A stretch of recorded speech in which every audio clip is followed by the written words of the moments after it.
Cashflow Diary Podcast, Episode 6.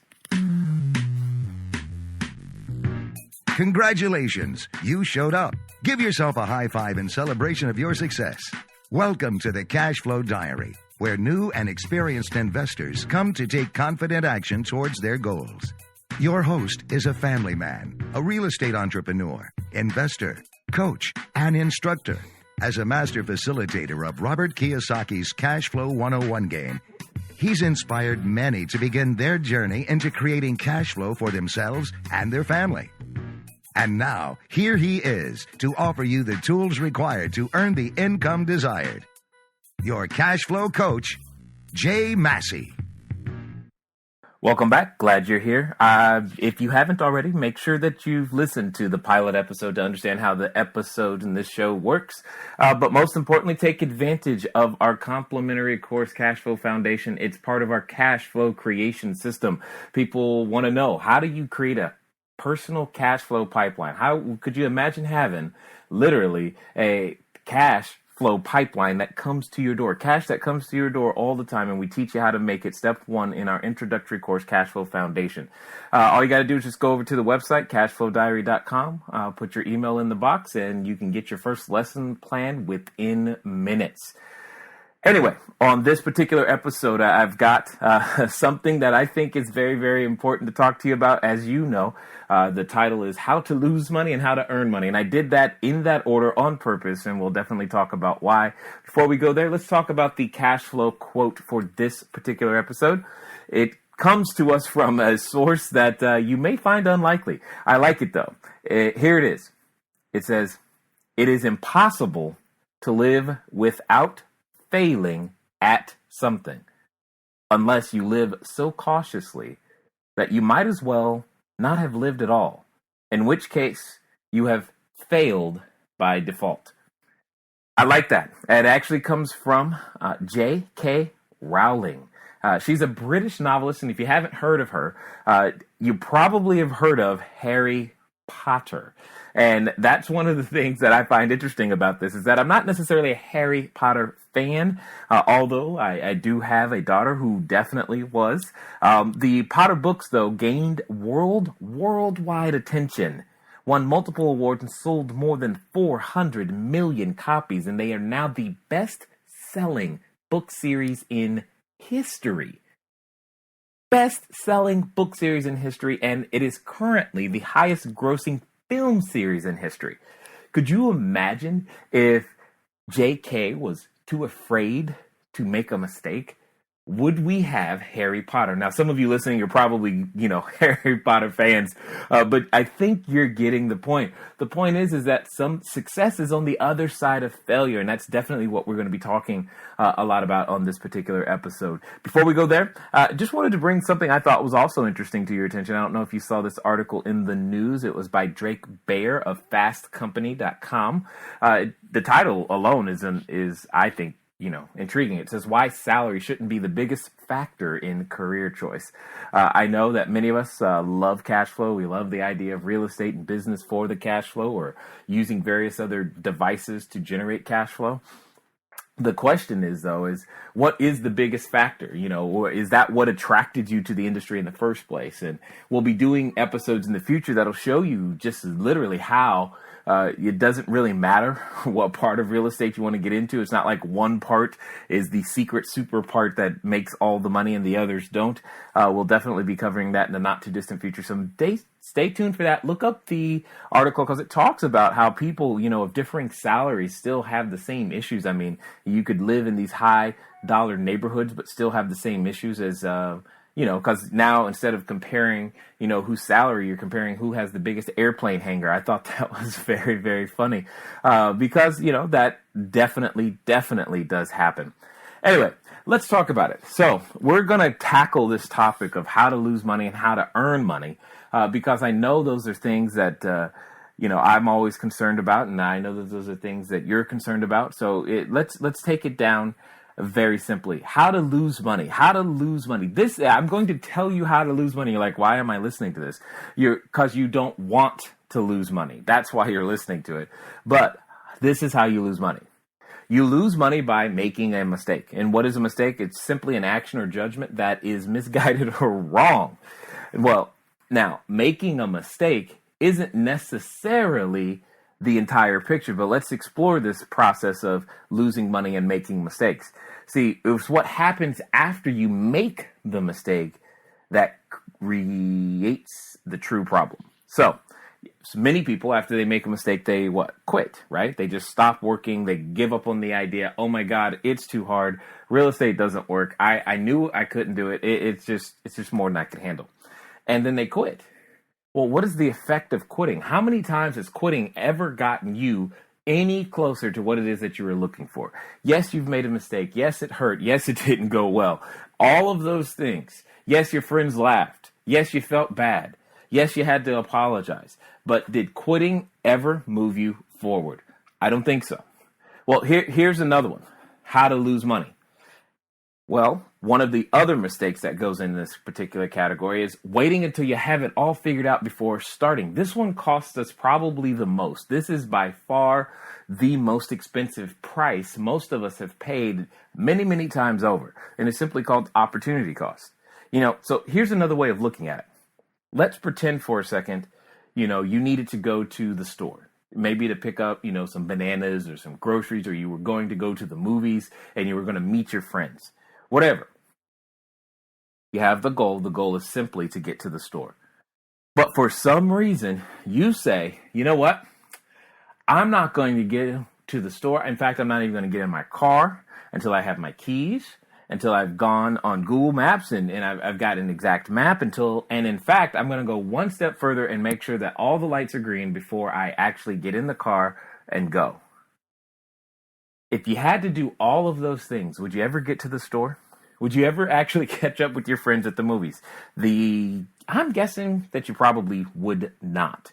So, opportunity cost is probably the biggest expense that we're all paying. And it's the number one way to lose money. Why? Because you can't earn $1 on anything that you're not actually out there trying to do or create value with. How much money do you earn on missing out on the next, IPO or the next dividend paying stock or the next real estate or business opportunity? How much money do you earn just by looking at it and wondering about it and waiting till you understand it completely?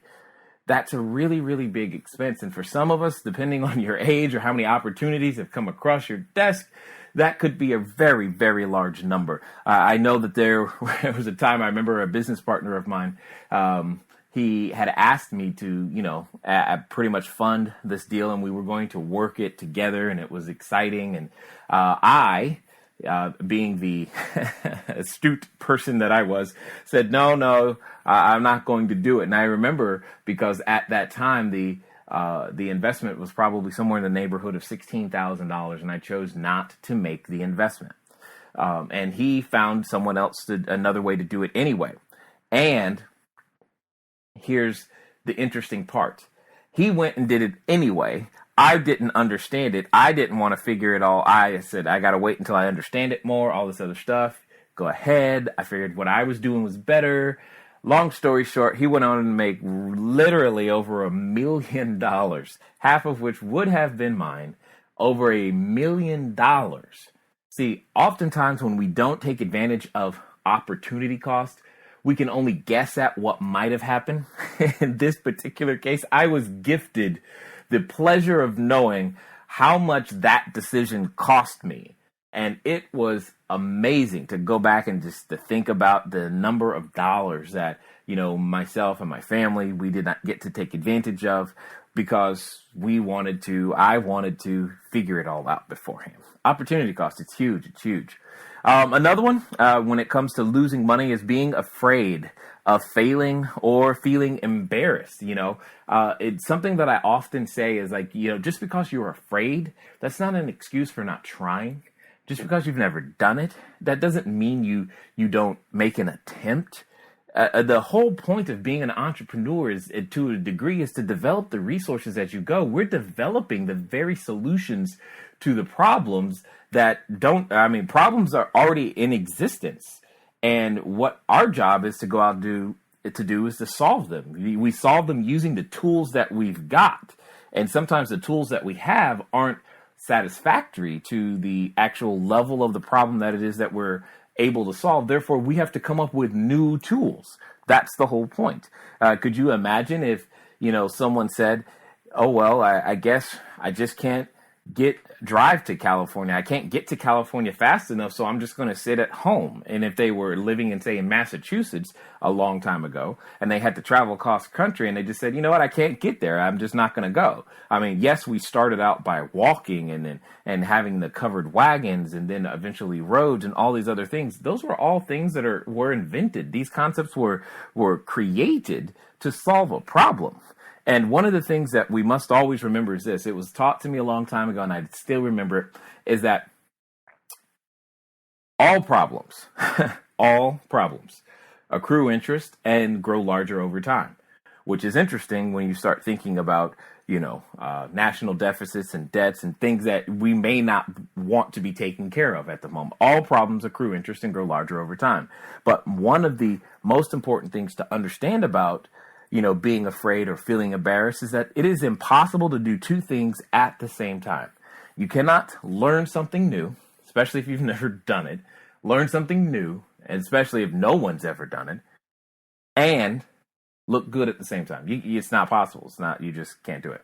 Right now, my son, he's 2 years old, and what's interesting is that, not too long ago, he was still in the learning how to walk phase. Well, many people would agree, myself included, that walking is something of a necessary component for life. Okay, so it's an activity for daily living. Could you imagine if my son just decided to say, you know what? Until I figured out how to look good, I'm not going to take a step. Would he ever learn to walk? And more importantly, would I, as his father, accept that? Should I? No, your friend shouldn't accept the fact that you may be making the excuses. Your persons who are in your life, your accountability partners and coaches, etc. It's okay to have weaknesses. It's okay to stumble and fall and fail. What's not okay is to stay that way and stay weak. So keep that in mind, because these things are activities that are required for you to become better at business in many different ways. Excellent. So before we get to the earning money piece, I just want to review what the question was from last time. Just wondering to see who was out there, who was listening, and making sure that you got it. So here was last week's cash flow question. It was simply, what is the term many real estate investors use when describing their mortgage payment? What is the term many real estate investors use when describing their mortgage payment? The answer was debt service. See, you no longer have a mortgage payment. You don't pay a note. You have debt service. It makes you feel all sophisticated now that you call it debt service. So there you go. Hopefully that has increased your financial intelligence just a little bit. So here's the next question I want you to look up. Feel free to answer and grow. What do the letters IRR mean when it comes to investing? I didn't spell that wrong. It's not really a word. It's not called So it's like, what do the letters IRR mean in investing? Have fun looking that up. I know that you will grow. It's a lot of math. For some of you know what I mean already, but this is good. Look it up. I think you'll enjoy understanding that. And then most importantly, teach someone else. Okay, so let's now talk about how to earn some money when it comes to, business and real estate. Well, here's the funny thing. In order to earn money, the number one ingredient, what you must do is you must make mistakes. I love this. Both losing and earning money require the same thing, making a mistake. See, here's the point. You don't know where a mistake may lead. Think about this particular person from history, Thomas Edison. He made lots of mistakes. That's right. The famous Thomas Edison, when it comes to the light bulb, he looked at it a little differently, right? He said simply, I found 1,000 ways not to do it, or 10,000 ways not to do it. That didn't work. That he was making progress. One of the things that I like to always try to remind myself is that making progress is more important than actually getting to the goal right now at this exact moment. Did we make progress today? If I made progress, then therefore it was a successful day. Keep that in mind. And here's some non-conventional mistakes that you might not have thought of. In fact, you may want to pick up this book. It's Mistakes That Work by Charlotte Jones. It's an old book. It's about 20 years or so old now. I think it was printed originally in 1991. So you may have missed this one. It definitely didn't come across your Facebook feed recently, but here you go. If you think about it, a mistake is just simply sometimes things that we did not intend to do. And as I said, you don't know where a mistake may lead. So let's think about the character of Cinderella. Cinderella, we all know the story to a degree, right? But as she's leaving the ball, what happened? She dropped her glass slipper. She left it behind. So let's think about this. Did she mean to leave her glass slipper behind? The answer is, of course, no. That wasn't her intent, but she did. Now, in leaving her glass slipper behind, what happened? The prince suddenly said, wow, I've got to find the person who left this glass slipper. So let's examine for a second. What happens if she had performed perfectly?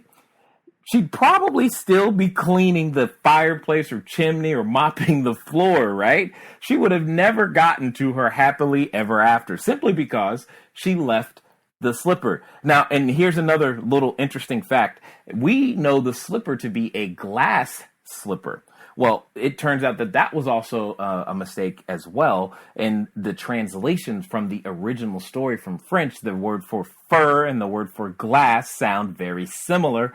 Therefore, what was originally a fur slipper is now a glass slipper. Either way it goes, I bet you Cinderella's glad she made a mistake. That mistake leads to something. Secondly, let's think about this. You got to realize that your mistakes have value. Mistakes have value. They have a different value. And I alluded to this earlier. Sometimes the value is progress.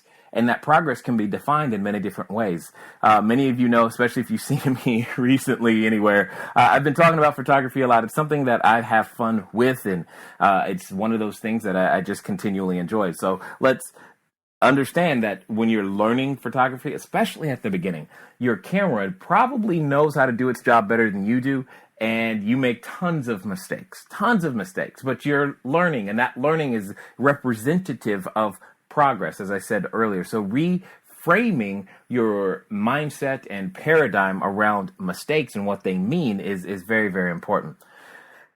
And then the next piece when it comes to making mistakes under earning money is that Here's the key, and I think if you grab this one, you'll go make more mistakes. I often tell people to go fail forward, fail fast, fail often as you possibly can. Because, see, what makes some people very, very valuable in the marketplace, what can make you valuable right now is for you to be willing to make the mistake and then, more importantly, market your new valuable experience, right? What was once a mistake, as a result of bad judgments, becomes experience. And now that you have experience, you now are able to make better judgments. What I mean by this is individuals who made things like the drink that we popularly know as Coca-Cola were made inadvertently. Chocolate chip cookies were made inadvertently. The person who was trying to make a chocolate cookie put chunks in it thinking that they were going to melt in the oven. They didn't melt, and what came out was chocolate chip cookies, or what we know as chocolate chip cookies. Some of you may be very addicted to the yellow sticky notes, right? Well, again, yellow sticky notes weren't exactly what they were trying to create. In fact, the part of the problem with yellow sticky notes is that the glue was too weak for its intended use, and they were dissatisfied with that. But now, obviously, turning that mistake and learning to market that mistake has resulted in, well, can we safely say millions, if not hundreds of millions of dollars in products? Because how many of us know that, of those yellow sticky notes that are now comes in various different colors and sizes, and some of us can't even live without them. And what about Scotchgard? That wasn't intended either.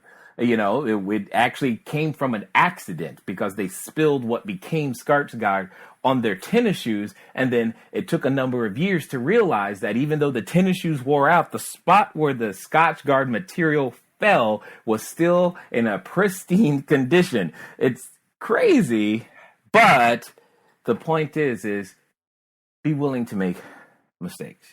See, learning the real estate game isn't something, like I said, you can't learn and look good at the same time. So one of the strategies to mitigate that risk of your lack of experience, i.e. having made no mistakes yet, is simply the fact that maybe you start a little bit smaller. Maybe you start a little bit closer to home. Maybe you start with something that, where you go, wow, okay, I'm doing this for experience. One of the things that I think is the most important to understand is that you do your first deal for experience, not profit. Yes, I want you to earn some money, but that's not the most important piece. The most important piece is the experience of having done the deal in the first place, and then you market that experience over and over and over again so that you have the ability to say, hey, this is what I know how to do, and these are the things that I know how to handle. Because in so many situations, the reason individuals are willing to buy property from you, or willing to do business with you, or willing to let you use their money or be able to, perform and let you lead transactions is simply because you have the experience. You have already experienced how to handle your emotions and how to act in certain situations that they know are likely to happen. Remember, the goal is to protect the investment and then earn a return in that order. So hopefully that gives you an idea and changes a little bit of your perspective on how to lose and earn money, and specifically as it relates to mistakes. And as a final comment, be aware of this. Be mindful of where you get your information. Is it from a person or entity or organization that has the same values as you? See, one of the things that we must be aware of is that our school system currently uses its authority to make it quite difficult for a person to become comfortable making mistakes. We reward perfection. We make too many of the mistakes inside of our school system, and you get a label. Maybe it was slow or difficult, or you get to ride a different bus, you get held back, or you're called a failure. Well, this is what I'm going to say. Go out there, fail forward, fail fast, and fail often.